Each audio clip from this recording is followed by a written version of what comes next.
The puppy simply stared at him, waiting. Earl made a choice he'd sworn never to make again. He clicked his radio to life, contacted the one person from his old unit he still trusted, and murmured coordinates. Then, against every instinct for self-preservation, he found an access point and slipped inside. The smell hit him first. Blood, fear, and the acrid stench of infected wounds. His night vision revealed rows of cages, most empty, but in the far corner, a scene that made his breath catch. A Belgian Malinois lay on her side, her body bearing the brutal evidence of repeated fights and worse. But despite her wounds, despite the exhaustion in every line of her frame, she was positioned protectively over a small litter of puppies, her lips curled in a silent snarl at anyone who might approach. Earl moved closer, and the dog's eyes tracked him. She should have attacked. She should have defended her young with the last of her strength. Instead, she held his gaze. And in that moment Earl saw him. Rex, his canine partner. The same expression of desperate trust. The same fierce protectiveness even while dying. The same plea for help that Earl had been too late to answer 3 years ago in that Afghan compound. The warehouse, the mission, the careful control he'd maintained for 1,000 days, all of it shattered. Earl Patterson, decorated Navy SEAL, survivor of classified operations that would never see daylight, dropped to his knees and broke. The tears came hot and unbidden, ripping through him with the force of suppressed grief finally unleashed. He understood now. The tiny puppy hadn't led him here to save a litter of dogs. It had led him here to save himself. And he would be damned if he failed this missio. The tiniest puppy ever seen shouldn't have been walking at all. Barely the size of a clenched fist, malnourished to the point of collapse, he had somehow traveled miles through dangerous terrain to reach one specific door. But when a hardened Navy SEAL followed where the desperate creature led, what he discovered went far beyond a simple rescue. Every instinct screamed danger, until a single glance into a pair of familiar dying eyes shattered the iron discipline he'd built over a decade. This fragile pup was leading him straight into the nightmare he'd been running from for 3 years. In a town where asking questions could get you killed, one decision would mean confronting the ghosts he'd sworn to bury, including the guilt that woke him screaming every night. What could be so devastating about saving a litter of dogs? And why would the memory hidden in those woods break a man who'd survived the worst combat zones on Earth? Your presence here, your willingness to witness stories of courage against impossible odds, reminds me why these tales matter. If you still believe that redemption can find us in the smallest, most unexpected moments, then this story is for you. Before we begin, if stories of unlikely heroes and second chances resonate with you, please subscribe and turn on notifications. You'll join a community that believes healing is possible, even for the most broken among us. Your support means these stories continue to reach those who need them most. Now, let's discover how the smallest creature changed the life of the warrior. The pre-dawn silence along the Northern California coast was Chief Petty Officer Earl Patterson's religion. His breath misted in the salt air as he completed his 3rd mile on the beach, boots striking sand in the same measured rhythm that had carried him through 12 years of special operations. The Spartan cabin behind him held nothing unnecessary. A cot, a rifle cleaned daily, and walls bare except for a single photograph he kept face down in a drawer. The loud scratching at his door shattered the carefully constructed peace. Earl's hand moved instinctively toward his sidearm before his conscious mind caught up. He exhaled slowly, forcing his pulse to settle. Just an animal. probably a raccoon or a stray cat. Nothing that required tactical response. But when he opened the door, what he found made him freeze. A puppy. No, smaller than that. A tiny gray bundle barely larger than his palm, ribs visible beneath matted fur, stood on trembling legs. But it wasn't whimpering or begging for food. The creature locked eyes with him, then deliberately clamped its teeth onto his pant leg and pulled. Hard. Then it released, took 3 unsteady steps toward the tree line, and looked back. The intelligence in those dark eyes was unmistakable. This wasn't random. This was a mission. "Go on," Earl said firmly, his voice rough from disuse. "I don't do rescues anymore." The puppy returned, repeating the action. Pull. Run 3 steps. Look back. The pattern was too deliberate, too focused. Earl felt something crack in the carefully maintained walls around his chest. He grabbed his tactical pack and followed. The tiny creature moved with purpose that defied its size, leading him away from the coastline, through dense underbrush that tore at Earl's clothing. 20 minutes became 40. His training screamed warnings. Isolated location, unknown destination, no backup, no intel. Every protocol he'd ever learned told him to turn back. But the puppy kept glancing over its shoulder with those eyes. Eyes that reminded him of... No, he couldn't think about that. They emerged at the edge of a clearing. An abandoned warehouse loomed ahead, its windows dark, but Earl's instincts flared immediately. Fresh tire tracks in the mud. A cigarette but less than an hour old.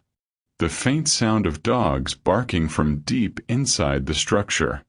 The puppy sat down, looking up at him expectantly. The message was clear. "This is why I came for you.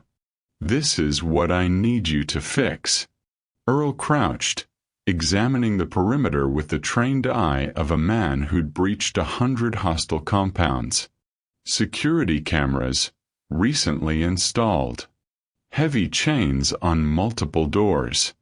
And through a crack in the siding, he caught movement. Large figures.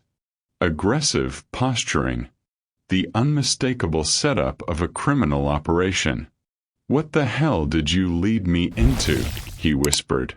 3 days earlier, Chief Petty Officer Earl Patterson's life followed a pattern so rigid it could have been set to a metronome. Wake at 0500. 5-mile run. Cold shower. Black coffee. Then the discipline that kept the nightmares at bay. Weapon maintenance, perimeter checks, repairs to the cabin that never actually needed fixing.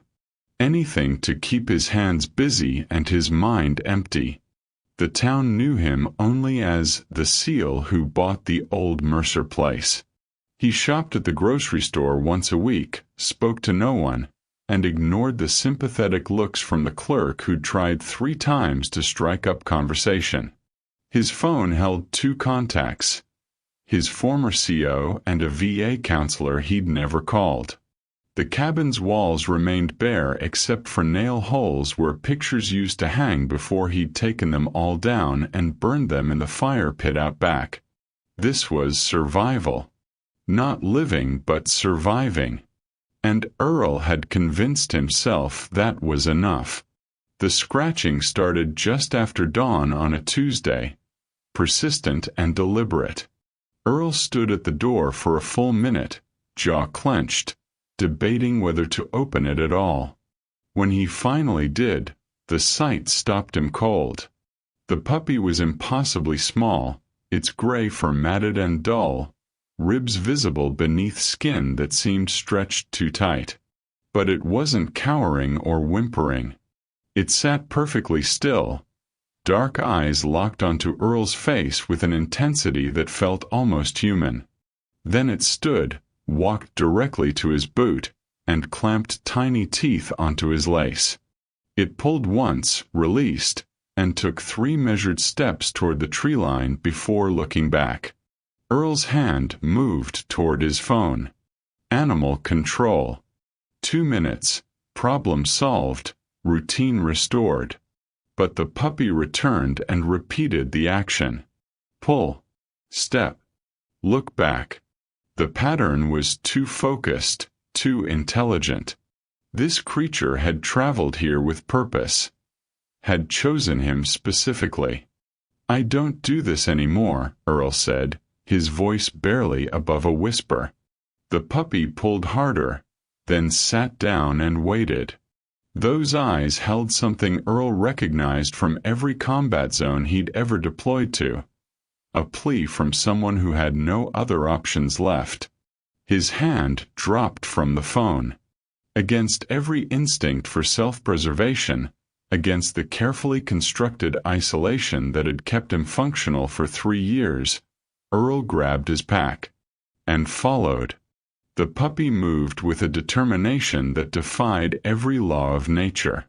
Something that small, that malnourished, should have collapsed within the first 100 yards. Instead, it pressed forward through underbrush that came up to Earl's knees, pausing only to ensure he was still following.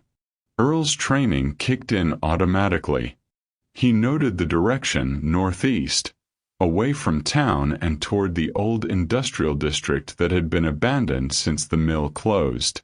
His eyes scanned the terrain, cataloging exit routes and defensive positions from pure muscle memory. The puppy never wavered, never stopped to investigate interesting scents or chase movement in the brush. This was a creature on a mission. 20 minutes in, Earl spotted the first anomaly. A section of fence wire, cleanly cut, not rusted through. The edges were fresh, maybe 2 days old.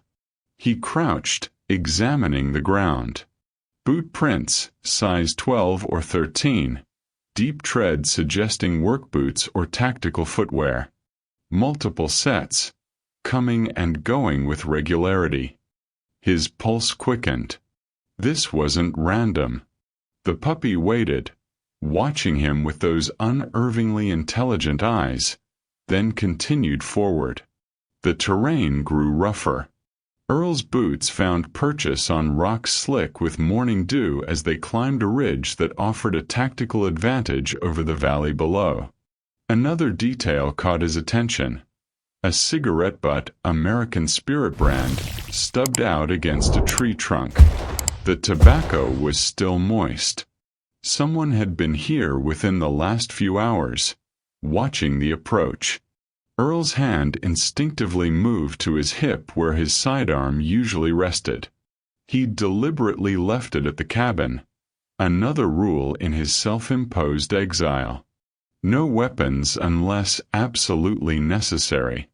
Now he questioned that decision. The puppy stopped at the ridge crest, and Earl moved up beside it, dropping into a crouch. Below them, partially hidden by overgrown vegetation, sat a massive warehouse. The structure itself was decades old, but the details told a different story. New locks on the doors. Fresh gravel in the parking area.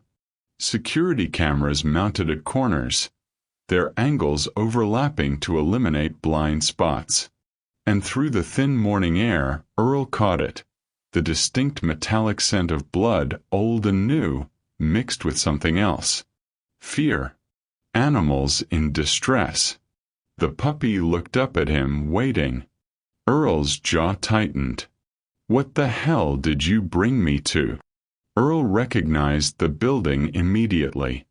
The old Garrison Metalworks, shut down in 2018 after the EPA citations. Locals called it the Dead Zone, a place where even teenagers didn't dare trespass. The town council had been promising demolition for years, but somehow the property remained in legal limbo, owned by a shell company that paid its taxes and nothing more. Except this building wasn't abandoned. Not anymore. Earl settled into a surveillance position behind a fallen oak, his body automatically finding the angles that provided maximum cover. The puppy collapsed beside him, finally succumbing to exhaustion, its tiny chest heaving. Earl placed a hand on its back, feeling the rapid heartbeat beneath matted fur. This creature had pushed itself beyond survival limits to lead him here. Through the scope of his binoculars, Earl catalogued the operation. 2 guards on rotation, both armed with holstered sidearms. A delivery van arrived at 0847, unmarked white panel truck with dealer plates. 3 men unloaded large crates, moving with the casual efficiency of routine work. The whole transaction took 7 minutes. Earl memorized faces, license plates, vehicle descriptions. Old habits. At 0920, the perimeter guard changed position, moving along the eastern fence line. He was heavy-set mid-40s, with a neck tattoo that suggested prison time.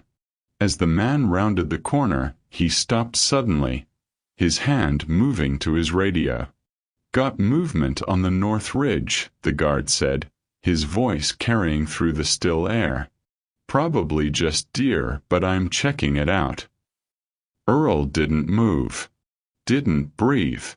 The guard was looking directly at his position. The puppy stirred and Earl's hand tightened gently, a silent command to stay still. For agonizing seconds, the guard stared at the ridge. Then his radio crackled. "Forget it, Mac. We got a delivery in 10. Get back to the gate." The guard spat on the ground and turned away, but not before Earl saw the bulge under his jacket. Not just a sidearm. Something heavier. Shotgun maybe, or an SMG. Earl looked down at the puppy, now watching him with those dark, pleading eyes. Whatever was inside that warehouse was worth killing to protect. And this fragile creature had risked everything to bring him here. The question was simple.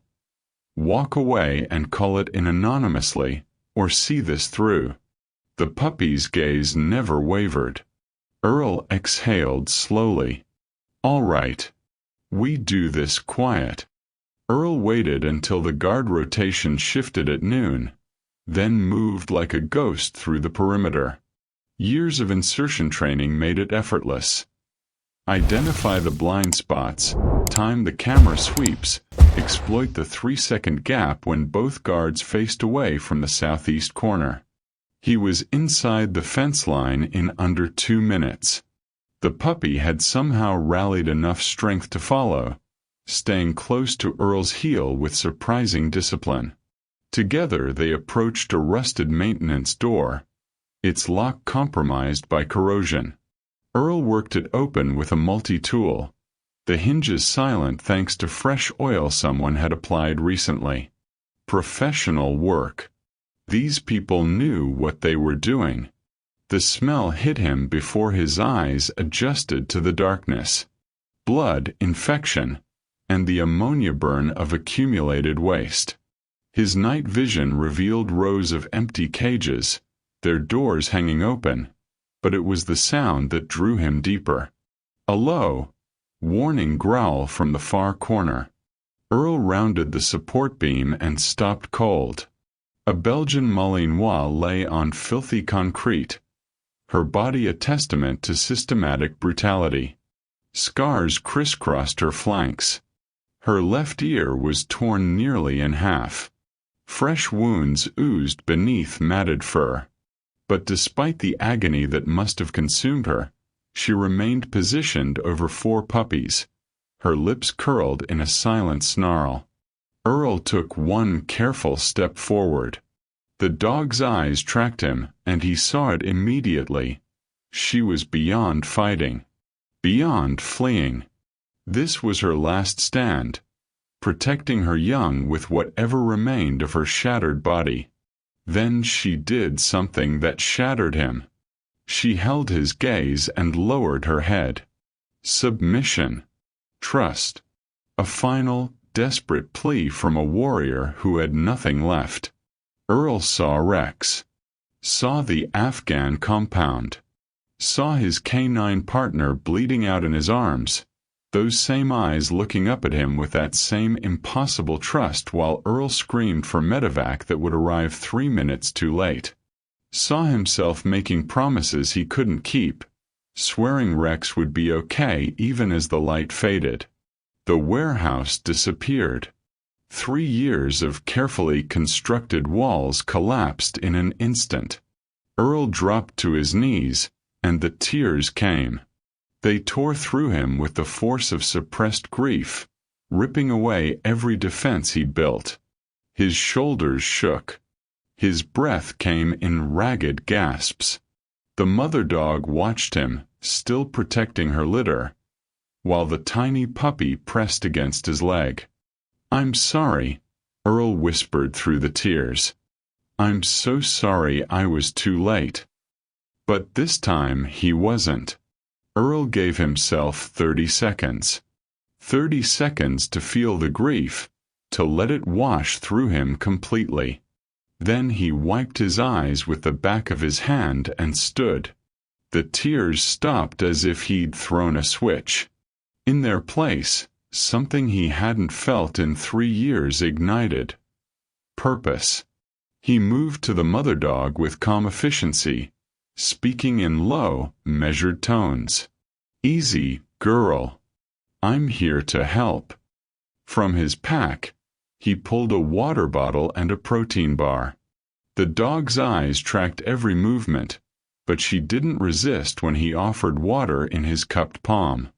She drank desperately, then allowed him to examine her wounds. The injuries were worse up close. Bite marks from forced fighting. Burns that suggested electrical prods. Her left rear leg was fractured, the bone visible through torn skin. Earl's jaw clenched so hard his teeth ached. Someone had done this systematically, professionally. This wasn't neglect. This was industry. He used gauze from his emergency kit to stabilize the worst bleeding, his hands working with practiced precision. The mother dog endured it all in silence, occasionally glancing at her puppies to ensure they remained safe. Earl counted 4 surviving pups besides the tiny one who'd led him here. 5 lives hanging by a thread. Earl pulled out his phone, the signal weak but present. He scrolled to a contact he hadn't called in 18 months. Commander Sarah Vega, now stationed at NCIS in San Diego. Patterson. Her voice carried surprise and concern. "Where the hell have you been? Need a favor. Dogfighting operation. Northern California. Coordinates incoming. Can you route this to local law enforcement with enough weight to get immediate response?" "Earl, if you're involved in—" "I'm already inside," he said flatly. "Operation is active. If we wait for warrants, evidence disappears and animals die. I need uniforms here in 30 minutes, but I'm moving now." Silence. Then, "Sending it to Sheriff Martinez. He's solid. But Earl, you're a civilian now. You can't." 30 minutes, Commander." He disconnected and looked at the mother dog. She was watching him again, and this time he saw something beyond pain. Recognition. The understanding that passes between warriors who refuse to quit. Earl checked his watch, then his surroundings. He'd spotted a crowbar near the entrance. Not ideal, but it would do. "Hold tight," he told the dog. "I'm about to get loud." Earl moved through the warehouse like a shadow, conducting a rapid tactical assessment. The main floor held evidence of the operation's scope, fighting rings marked by dried blood, industrial cages stacked along the walls, and a makeshift veterinary station equipped with surgical tools and performance-enhancing drugs. In the corner office, paperwork detailed transactions across 4 states. This wasn't some backyard operation. This was organized crime. He photographed everything with his phone, then focused on the tactical reality. 2 guards outside, rotation every hour. Unknown number of hostiles potentially returning. The facility had 3 exits: main entrance, loading dock, and the maintenance door he'd used. The loading dock offered the best extraction point, wide enough for emergency vehicles and direct access to the county road. Earl's mental clock was ticking. Commander Vega would need 15 minutes to reach Sheriff Martinez. Another 10 for Martinez to mobilize units. That left 5 minutes of buffer before Vance or his crew could return and destroy evidence or worse, execute the animals to eliminate witnesses. He had no weapon except the crowbar.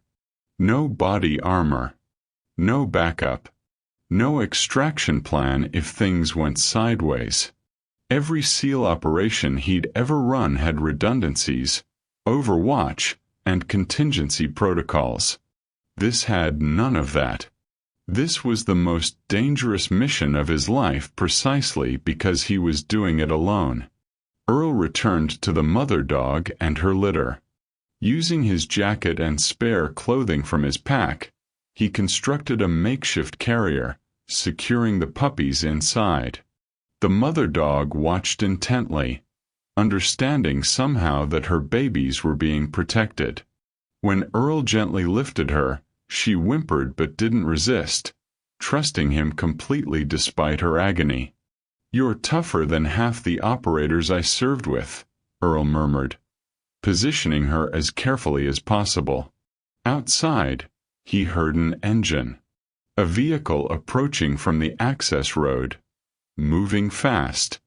Earl checked his watch. 22 minutes since he'd called Vega. Too early for law enforcement. Someone else was coming. Through a grimy window, Earl spotted a black Ford F-250 pulling into the lot. The door opened and a man stepped out. 6'3", 220, prison tattoos covering both arms. He moved with the confidence of someone who owned the ground he walked on. Silas Vance had returned early. Earl set the mother dog down gently, then gripped the crowbar. His voice was steady, cold, and absolutely certain. Change of plans. Earl positioned himself behind the main support column. Crowbar held low and ready. Through the gap in the rusted siding, he watched Vance enter with 2 additional men. One carried a duffel bag bulging with cash. The other had a tablet, likely transaction records. They were mid-deal, focused on business, unaware they had company. Vance's voice carried across the warehouse. "Tell your boss the next shipment moves Friday. 20 dogs, all primed for the circuit." Earl's grip tightened on the crowbar. 20 more dogs. 20 more lives brutalized for profit. He moved. The first guard never saw him coming.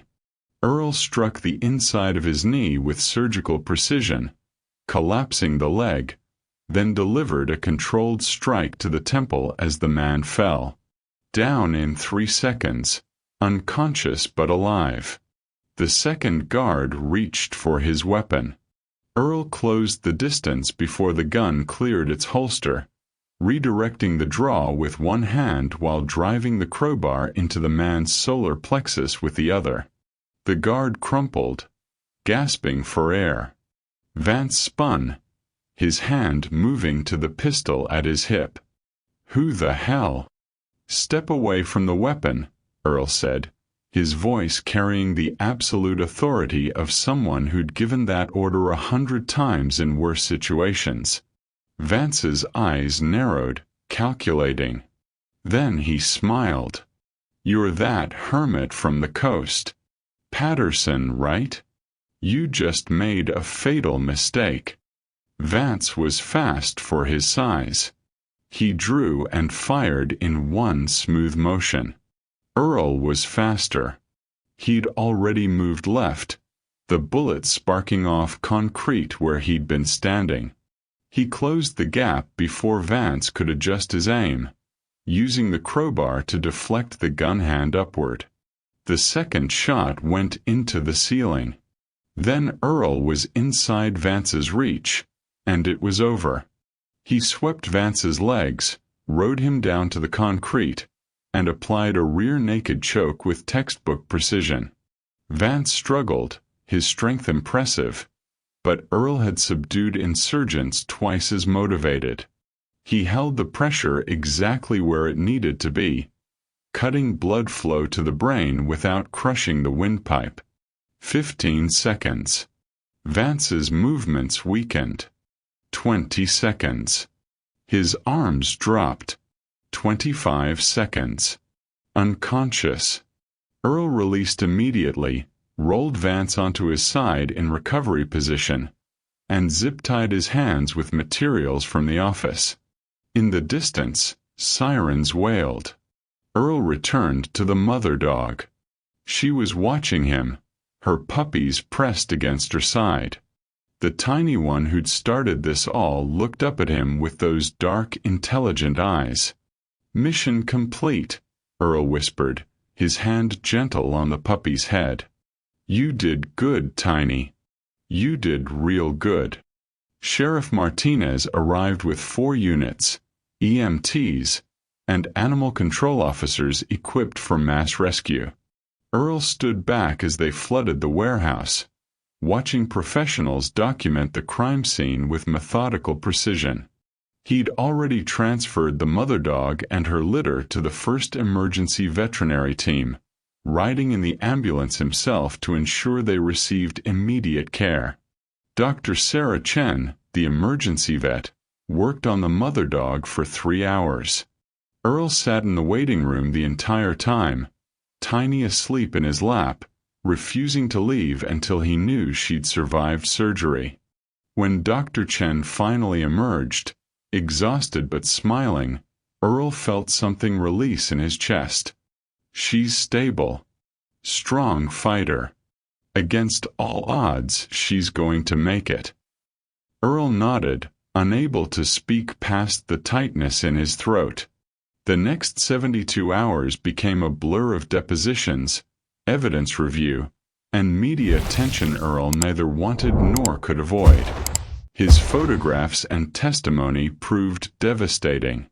Federal prosecutors arrived within 24 hours, charging Vance with racketeering, animal cruelty, and weapons violations.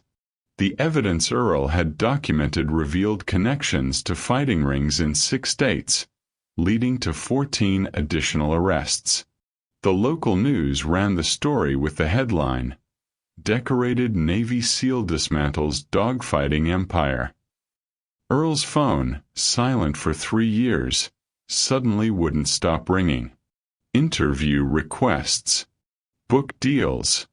A parade of strangers wanting to shake his hand or hear his story. He ignored all of it. Instead, Earl spent every morning at the veterinary clinic. He sat with the mother dog, whom he'd named Echo, speaking quietly while she recovered. He bottle-fed the puppies when they needed supplemental nutrition. He researched rehabilitation protocols and trauma recovery for fighting dogs, filling notebooks with treatment plans. Commander Vega called on day 4. "You doing okay, Earl?" "Honestly, I don't know." He watched Echo sleep, her breathing finally steady and deep. 3 years I spent trying to forget, trying to stay numb. Now I can't stop feeling everything. "That's called healing," Vega said gently. "It's supposed to hurt before it gets better." Earl looked at Tiny, curled against Echo's side. The puppy that had refused to let him stay broken. The puppy that had known, somehow, exactly what mission he needed. "Yeah," Earl said quietly. "Maybe you're right." 6 months later, Silas Vance was sentenced to 15 years in federal prison. Earl didn't attend the hearing. He was too busy building.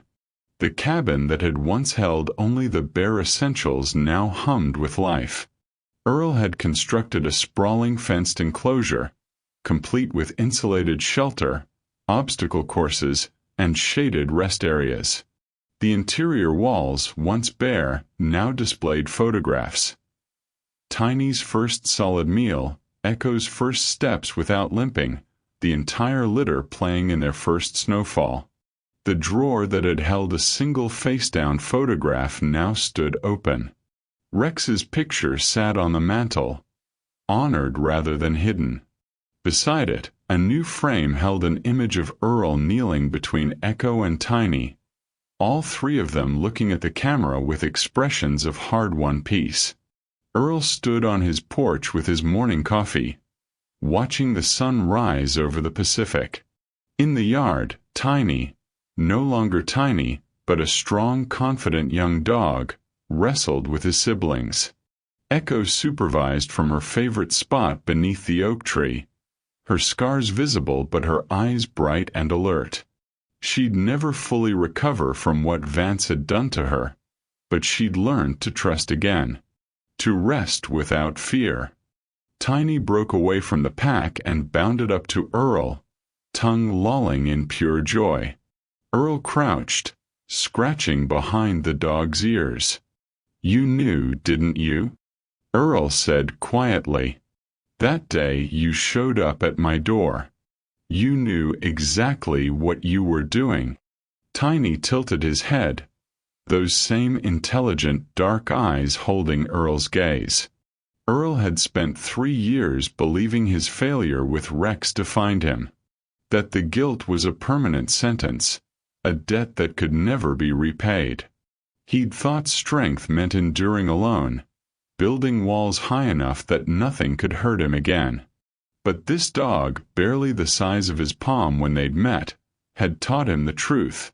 Real strength wasn't in avoiding pain.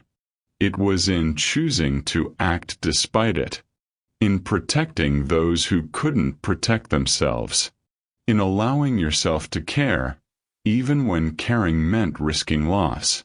The tiny puppy hadn't just led him to save Echo and her litter. He'd led Earl home.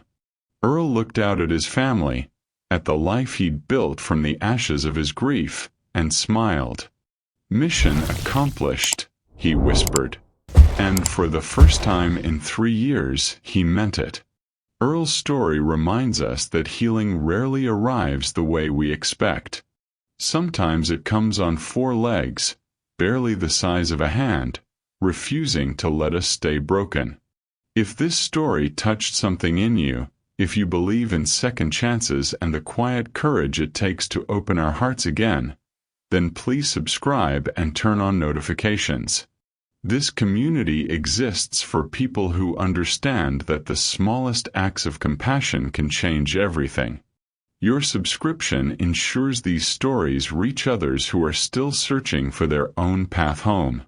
Share this story with someone who needs to know that it's never too late to save what matters most, including yourself. Thank you for being here, for believing, and for choosing hope over despair.